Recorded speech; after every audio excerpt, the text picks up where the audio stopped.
வாழ்க்கையின் பெயர்களோ மிக ரகசியமானது. ரகசியம் காண்பதே நம் அவசியமானது. தேடல் உள்ள உயிர்களுக்கு தினமும் பசி இருக்கும். தேடல் என்பது உள்ளவரை வாழ்வில் ருசி இருக்கும்.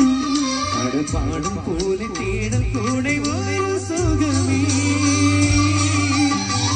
இசை பாடி வரும் காற்றுக்கு உருவமில்லை.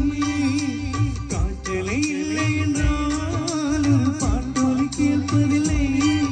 ஒரு காலம் வருகையில் உள்ள உள்ளே போதே. ஆனால் காற்றின் முகவரி கண்கள் அறிவதில்லை. இந்த வாழ்க்கையில் ஒரு தேடல் அதை தேடி